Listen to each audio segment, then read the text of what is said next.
சோத்ராம் சோத்ராம் சோத்ராம் சோத்ராம் சோத்ராம் சோத்ராம் சோத்ராம் சோத்ராம் சோத்ராம் சோத்ராம் சோத்ராம் சோத்ராம் கர்த்தரை நாம் சோத்ராம் சோத்ராம் சோத்ராம் சோத்ராம் சோத்ராம் சோத்ராம் சோத்ராம் சோத்ராம்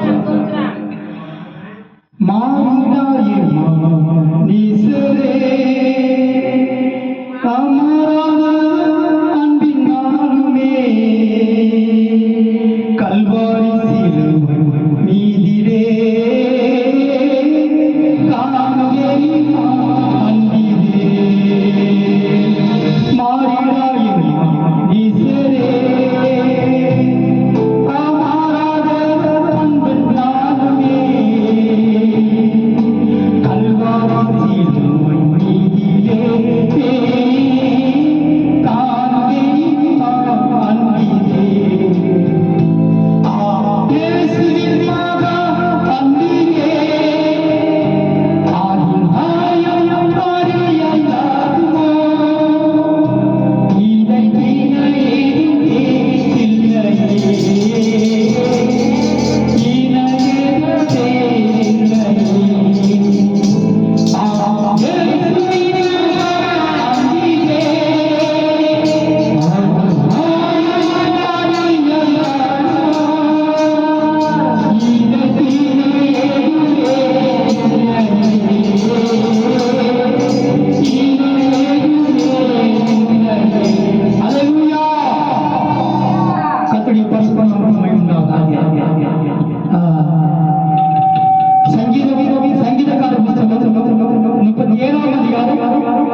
சங்கீதக்கார புஸ்தகம்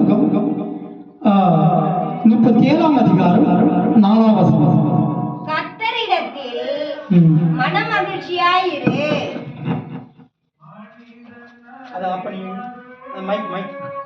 ஹல்லேலூயா.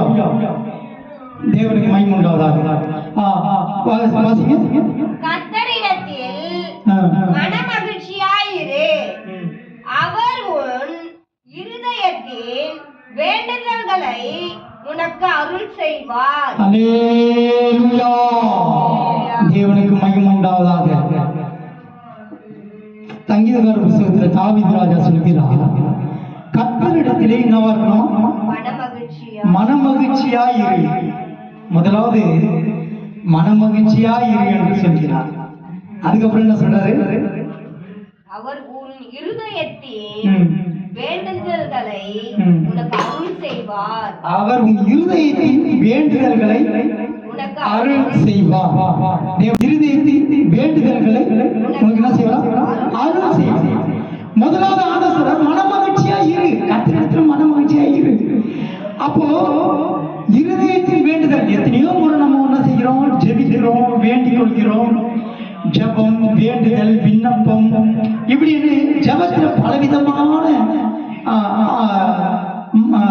மாற்றங்கள் ஜபங்கள் இருக்கிறது.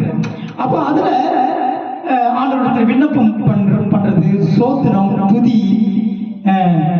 துதிகள், சோத்திரங்கள், விண்ணப்பங்கள், வேண்டுதல், இப்படி ஜபத்துல பலவிதமான காரியங்கள் இருக்கிறது.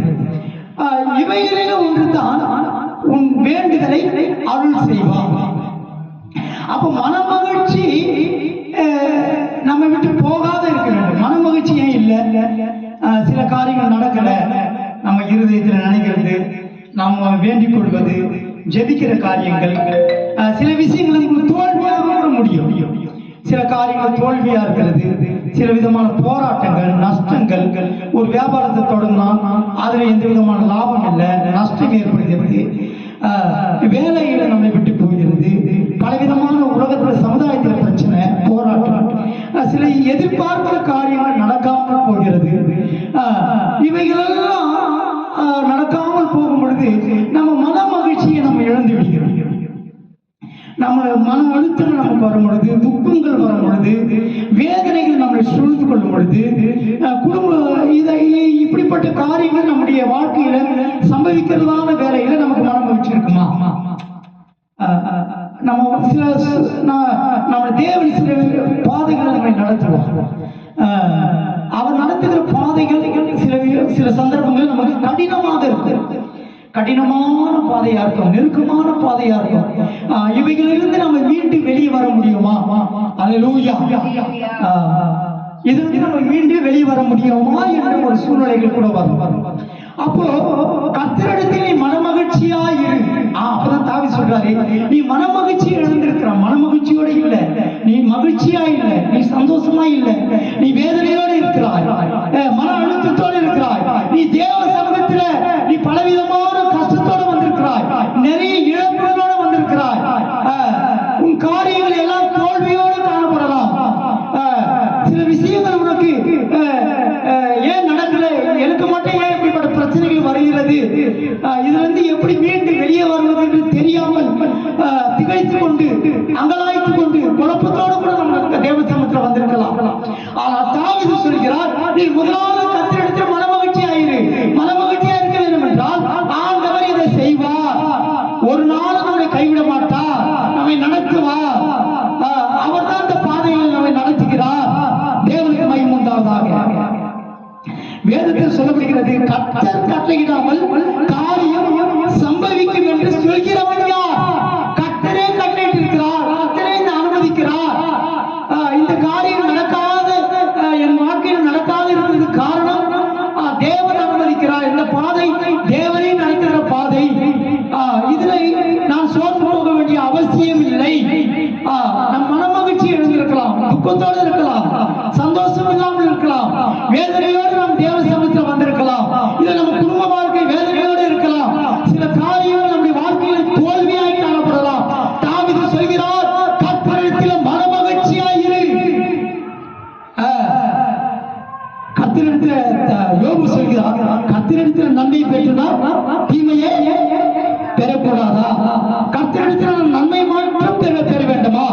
நன்மையை மட்டும் அனுபவித்தால் போதாது. நம் தீமைகள் வந்தாலும் நாம் ஆண்டவரை சோதரிக்கணும், மகிமைப்படுத்தணும். கர்த்தர் ஒரு காலம் நமக்கு தீமை செய்கிற தேவன் அல்ல. அல்லேலூயா. தேவன் நமக்கு நன்மை செய்கிற தேவனா இருக்கிறார். அதனால தான் அந்த வசனம் வாசிங்க.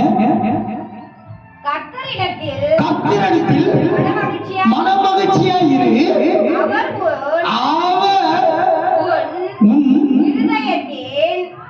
அவர் உன் இருதயத்தின் வேண்டுதலை உனக்கு அருள் செய்வார். உன் இருதயத்திலே நீ வேண்டிக் கொள்கிறாயே, நீ வேண்டுதலோடு நீ தேவ சமூகத்தில் வந்திருக்கிறாயே, நீ வேண்டிக் கொள்கிற காரியங்கள் உனக்கு அருள் செய்வார், உனக்கு நடக்கும். அவர் நீ வேண்டிக் கொள்வதற்கு முன்னதாகவே அவர் உனக்கு செய்வார். நீ வேண்டிக் கொள்கிற காரியத்தை செய்வார், நீ வேண்டாத காரியங்களை செய்வார்.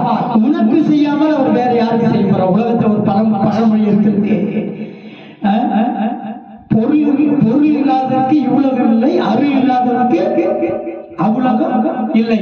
ஆகையினால பொருளும் இருக்கணும், சமுதாயத்தில் நல்ல தேவைகளும் நமக்கு இந்த சமுதாயத்தில் உலகத்தில் இருக்கணும். ஆனா கடவுளுடைய அருள் இருக்கணும். பொருளும் உலகத்தில் வாழ்கிறவர்களுக்கு, இந்த சமுதாயத்தில் வாழ்வதற்கு பொருளாதாரங்கள் பொருளாதாரங்கள் இருந்தா தான் அவனுக்கு ஒரு மதிப்பு மரியாதை. பொருள் இல்லாவிட்டா இந்த உலகமே இல்லையா அவனுக்கு. யாரும் நேசிக்க மாட்டாங்க, எல்லாரும் விட்டு போயிடுவாங்க.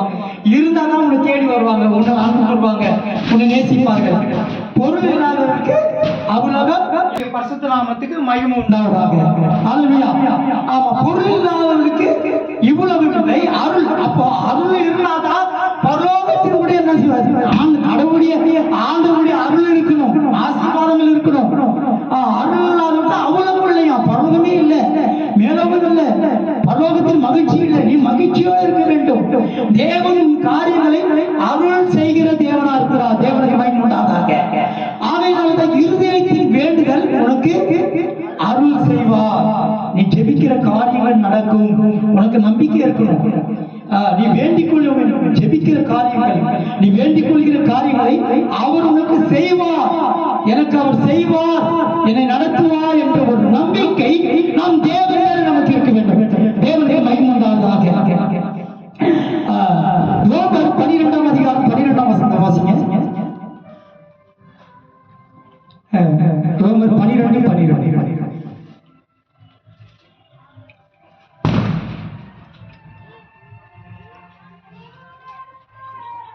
ரோமர் எழுதின புஸ்தகம் 12ஆம் அதிகாரம் 12ஆம் வசனம். தேவனுக்கு மகிமை உண்டாவதாக. நம்பிக்கையிலே சந்தோஷமாயிருங்கள். நம்பிக்கையிலே சந்தோஷமா இருங்க. எதிர சந்தோஷமா இருக்கணுமா? நம்ம நம்பிக்கையிலே சந்தோஷமா இருக்கணும். நம்பிக்கை தான். நீ வேண்டிக் கொள்வதை இருதயத்தில் வேண்டிக் கொள்வதை கர்த்தர் என்ன செய்வாரா?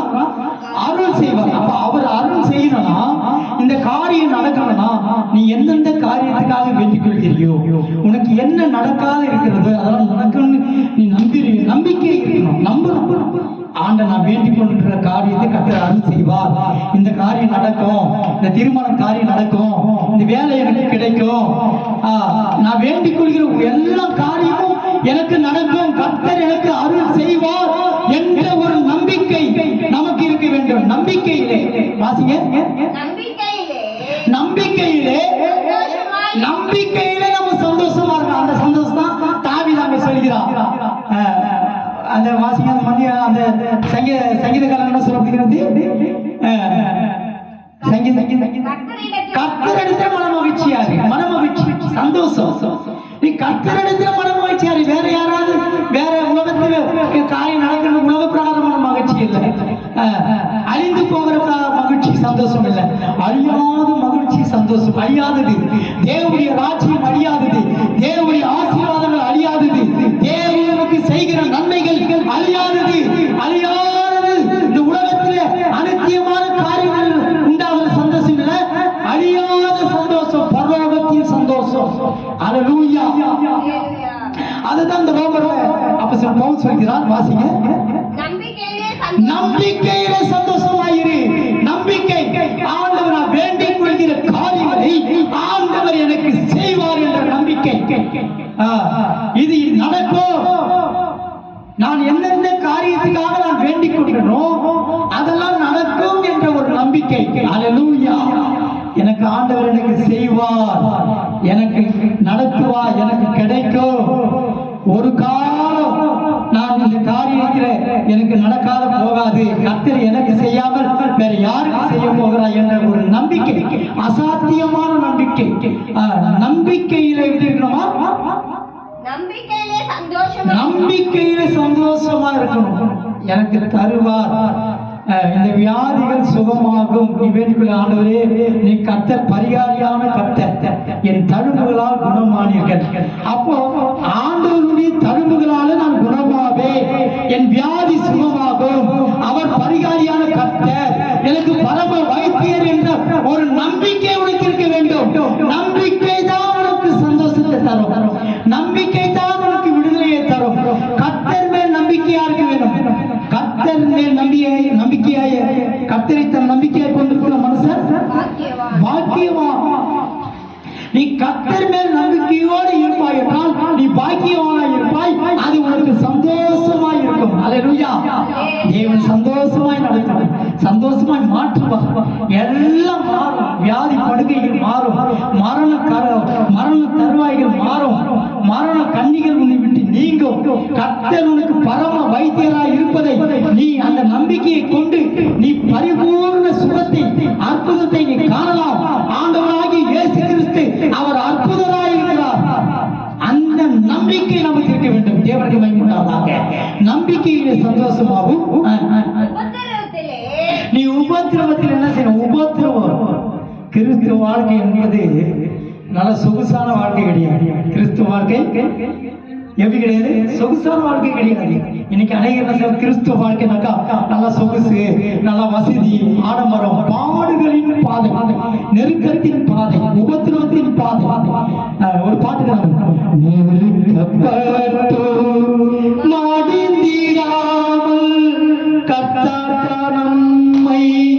காத்ததாலே நீரிக்கப்பட்டோ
உபத்திரவத்திலே வாசிங்க.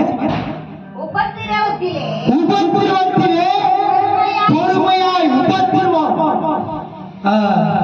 உபத்திரவம் பலவிதமான நெருக்கம், உபத்திரவம், பிரச்சனைகள், சமுதாயத்தில் பலவிதமான போராட்டம், சமுதாயம் நம்ம நெருக்குகிறது, பலவிதமான நஷ்டங்கள், மன அழுத்தங்கள், இழப்புகள், வேதனை, துன்பம், துக்கம், மன அழுத்தம், பலவிதமான உபத்திரவங்கள். நான் உபத்திரவப்பட்டது நல்லது, அதனால உங்களுடைய பிரமாணங்களை நான் கற்றுக்கொண்டேன் என்று சொன்னார். உபத்திரவங்கள் வரும்பொழுது வியாதி ஒரு உபத்திரவம், பலவிதமான நஷ்டங்கள் நமக்கு உபத்திரவம், பலவிதமான இழப்புகள் நமக்கு உபத்திரவம், பொருளாதார நெருக்கடிகள் உபத்திரவம், வறுமை தரித்திரங்கள் உபத்திரவம், பலவிதமான உபத்திரவத்திலே நாம் பொறுமையாக என்று சொல்லப்படுகிறது. உபத்திரவத்திலே பொறுமையாகும். ஹல்லேலூயா. அதனால தான் பாட்டுக்காரன் பாடுகிறார், நெருக்கப்பட்டு மடிந்திடாமல். நீ நெருக்கப்படும் பொழுது நீ மடிந்து போவதில்லை, நீ பொறுமையா இருக்கணும். ஒரு நாள் ஆண்டவர் எனக்கு தீமை செய்ய மாட்டார், எனக்கு எல்லாம் நன்மையாய் தான் நடக்கும். நன்மை தான் செய்வார், தீமை செய்கிற தேவன் சகலமும் நன்மைக்கு எதுவாய் நடக்கிறது, நன்மைக்காக. உபத்திரவத்தில் நீ பொறுமையா இருக்கணும். உலகத்தில் ஒரு படம் சொல்லப்படுகிறது, பொறுத்தா நீ பூமி ஆளலாம் உலக பழமையே சொல்கிறது. அப்போ ஒரு மனிதனுக்கு பொறுமை இருக்கும் பொழுது அவன் பூமியை ஆளுகை செய்வான். ஒரு நாட்டை ஆளுகை செய்யணுங்களோ பல உபத்திரவங்கள், பிரச்சனைகள், நெருக்கடிகள் வரும். நீங்க பாருங்க, அரசாட்சி செய்கிற அரசர்களும் கூட பலவிதமான சமுதாயத்தில் பல பிரச்சனை, பலவிதமான உபத்திரவங்கள் வரும், நெருக்கடிகள் வரும், வீண் பலிகள் வரும், பலவிதமான சொற்களினால வேதனைப்படுத்துவார்கள், பலவிதமான பாதையில கடந்து. ஆனால் அதில் பொறுமையா இருந்தாதான் அவன் நாட்டை ஆளக்கூடிய தகுதி, இல்லாவிட்டா ஆளுகை செய்ய முடியாது. அப்போ 1000 வருஷம் ஆளுகை செய்ய போற இந்த பூமி, ஹல்லேலூயா, இந்த உலகத்தை நம்ம செய்ய போறோம், ஆளுகை செய்ய போகிறோம். அவரோடு கூட ஆளுகை செய்ய போகிறோம். பரலோகத்தில் நாம் தேவனோடு கூட அரசாட்சி செய்ய போகிறோம். தேவனோடு முகமுகமாய் நாம் வாழ போகிறோம், அவரை காண போகிறோம். அப்படிப்பட்ட நமக்கு உபத்திரவங்கள் ஒரு பொருட்பல்ல. இந்த உபத்திரவத்தின் பாதையை நாம் கடந்து கொள்ளும்போது பொறுமையா இருக்கணும். உபத்திரவத்தில் பொறுமையாகவும், உபத்திரவத்திலே பொறுமையாயிருங்கள். உபத்திரவத்திலே பொறுமையாயிருங்கள்.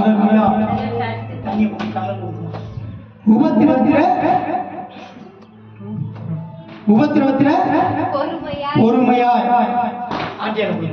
ஹல்லேலூயா. தேவனுக்கு மகிமை. பொறுமையாயிருங்கள். தேவனுக்கு மகிமை. நம்ம பொறுமையாய் இருப்பதுதான் கிறிஸ்துவ வாழ்க்கை.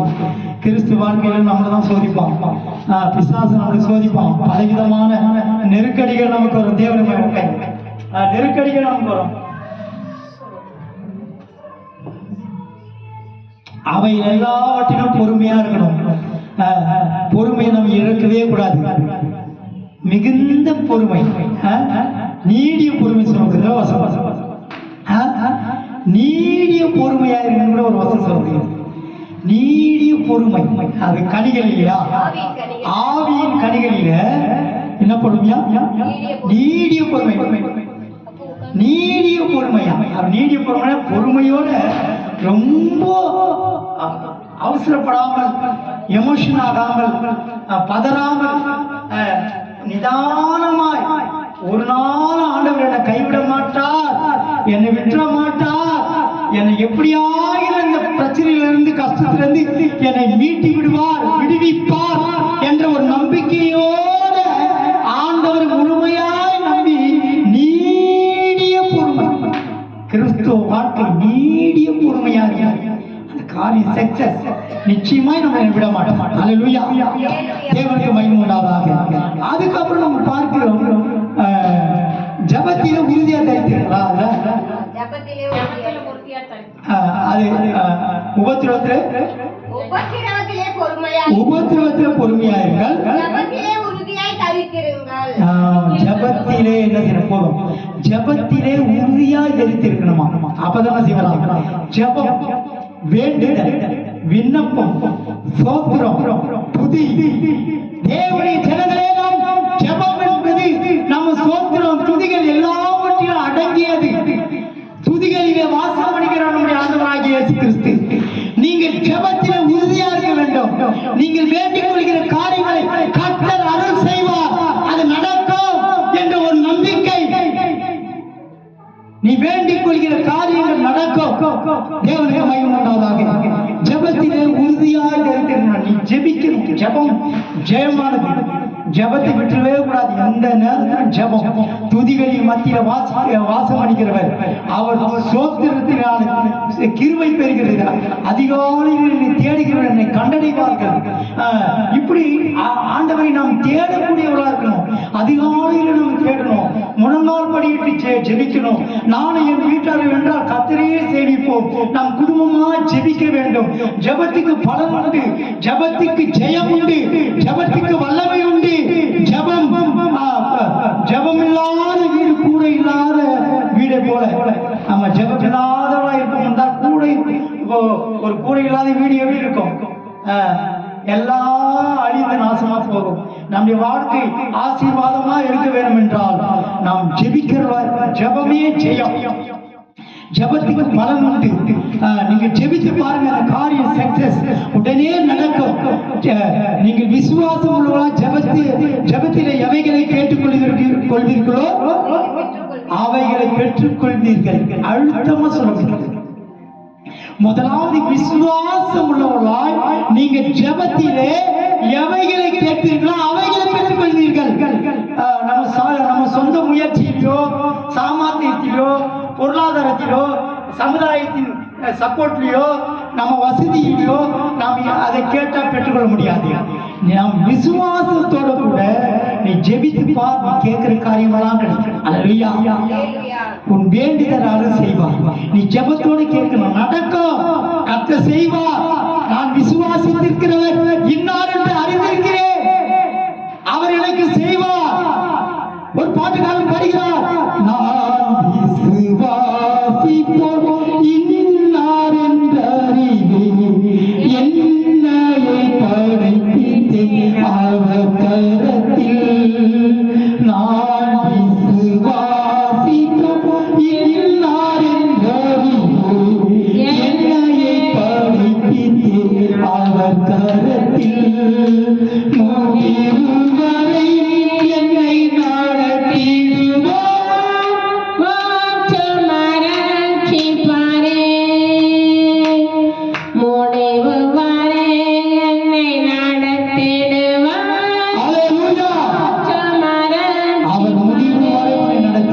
நடத்திடுவார். நான் விசுவாசித்திருக்கிறவன் இன்னார் என்று அறிவே. ஜெபிக்கிற காரியங்களை கர்த்தர் அருள் செய்வார். கர்த்தர் என்னை நடத்துவார். நான் வெட்கப்பட்டு போவதில்லை. என்னை நம்பினோர் ஒருபோதும் வெட்கப்பட்டு போனதில்லை. ஆண்டவரை நம்பி நீ விசுவாசத்தோடு கூட ஜெபிக்கும் பொழுது உனக்கு சுகம் உண்டாகும். உன் வியாதிகள் நீங்கும். கர்த்தர் உன் குடும்பத்தில் உன் வாழ்க்கையிலே அற்புதங்களை செய்வார், அதிசயங்களை செய்வார். அற்புதங்கள் நடக்கும். கடுகளவு விசுவாசம் இருந்தால் இந்த மலையை பார்த்து பெயர்ந்து போயிட்டு சொன்னால் அது பெயர்ந்து போகும். கடுகளவு விசுவாசத்தோடு கூடி நீ ஜெபிப்பாய் என்றால் கர்த்தர் ஜெபத்துக்கு பதில் கிடைக்க செய்வார். ஜெபத்துக்கு பதில் உண்டு.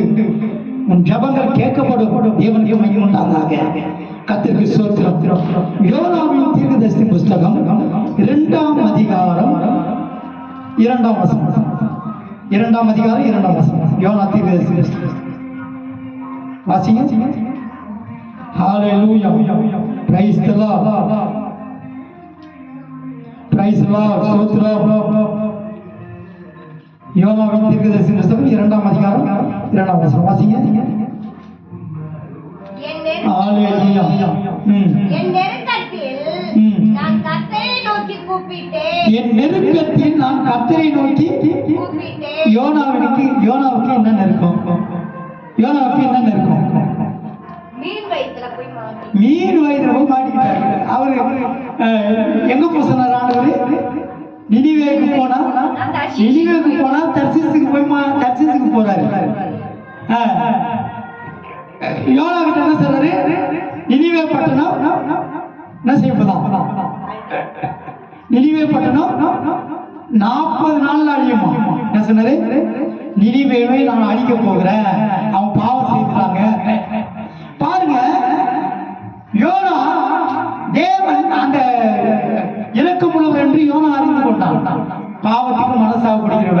மன்னிக்கிற தேவன். நினைவே ஜனங்கள் என்ன செய்தாங்க? 40 நாள் அழிவு போதா ஆரம்பத்தில் ஏற்றுக்கொள்ள, அதுக்கப்புறம் அவங்க எல்லாரும் பயந்து என்ன செய்தாங்க? ஆடு என்ன செய்தாங்க? ஆடு மாடு மிருக ஜீவன்கள் எல்லாம் உபவாசம் ஜெபிக்கிறாங்க. பாருங்க, எல்லாத்துக்கும் உபவாசம், எல்லாம் பட்டினி, சாப்பாடு சாப்பிடல, ஜெபிக்கிறாங்க. அந்த ஜெபத்துக்கு அந்த ஜெபத்தை ஆண்டவர் செய்தார், கேட்டார். ஹல்லேலூயா. ஆனா யோனா என்ன செய்தாரா? நெருக்கத்துக்கு யோனா கூட என்ன செய்யலாம்?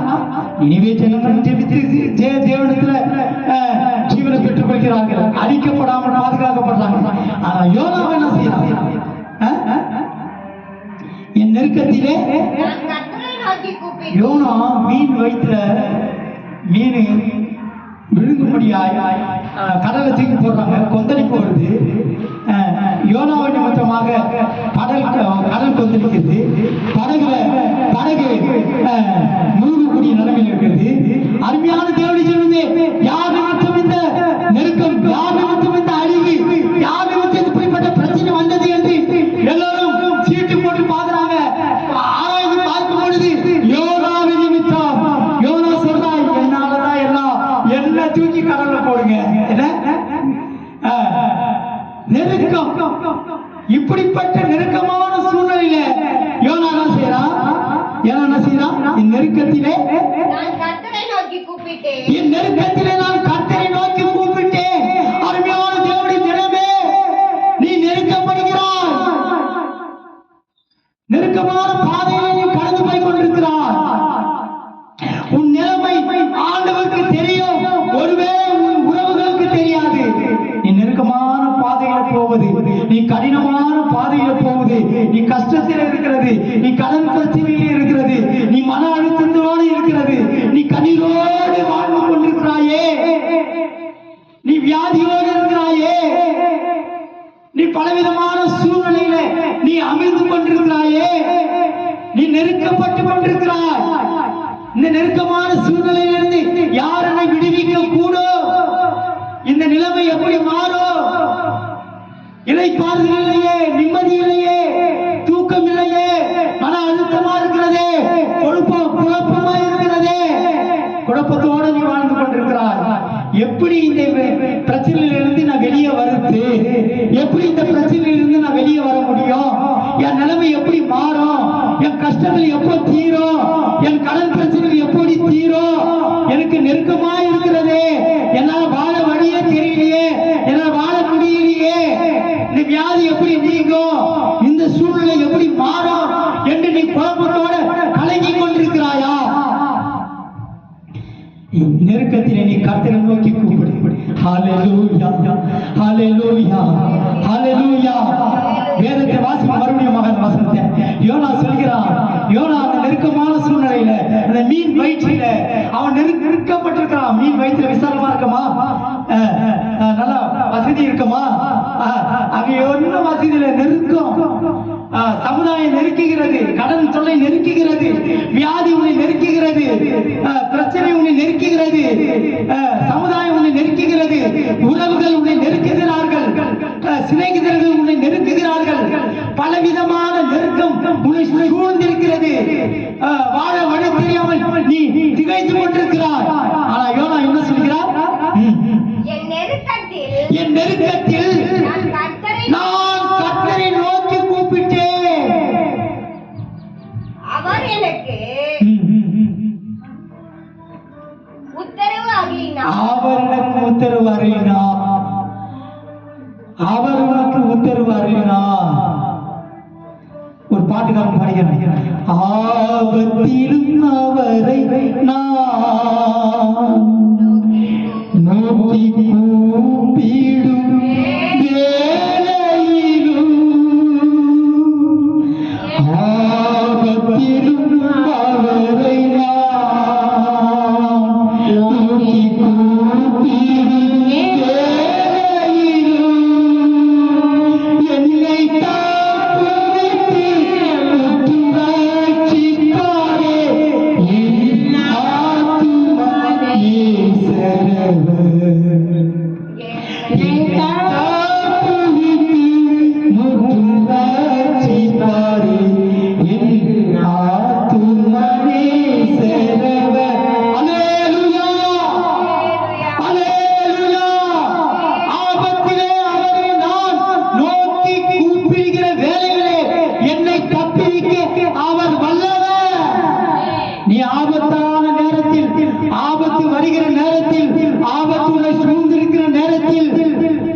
நீ அவரை நோக்கி கூப்பிடுகிற வேலையில உன்னை தப்பி வைக்க அவர் வல்லவரா இருக்கிறார். உன்னை விடுவிக்க வல்லவரா இருக்கிறார். உன்னை சுகமாக்க வல்லவரா இருக்கிறார். உன்னை காப்பாற்ற வல்லவரா இருக்கிறார். அவரால் முடியும்.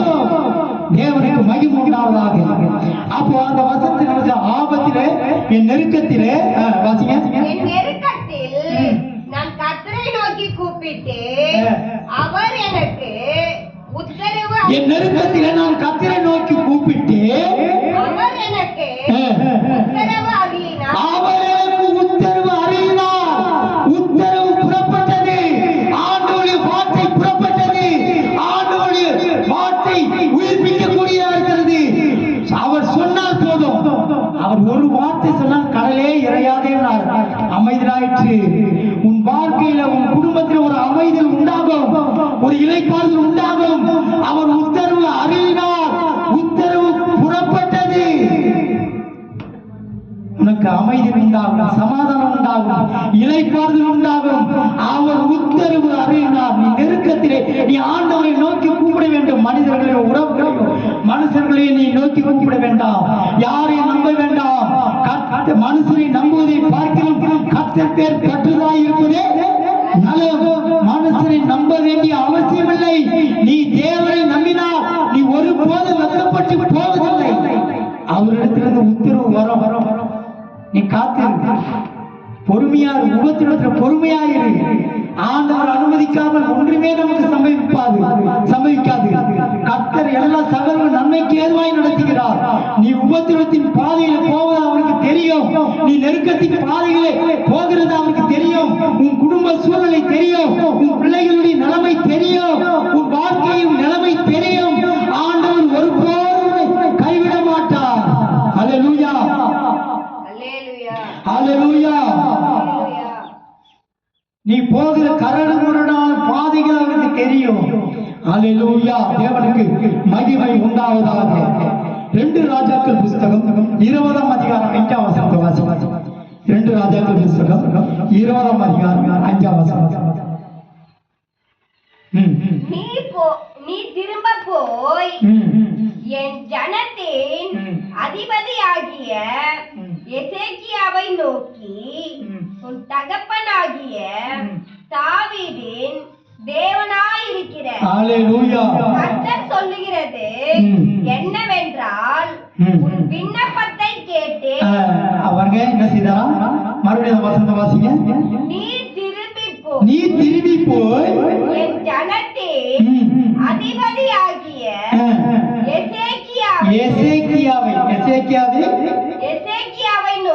எசேக்கியாவை நோக்கி உன் தகப்பனாகிய தாவீதின் தேவனாயிருக்கிற. பாரு, எசேக்கியா நோக்கி அவர் சொல்றாரு, உன் தகப்பனாகிய தாவீதின் தேவனாய் இருக்கிற கர்த்தர் சொல்கிறார். ஆண்டவர் சொல்கிறார்.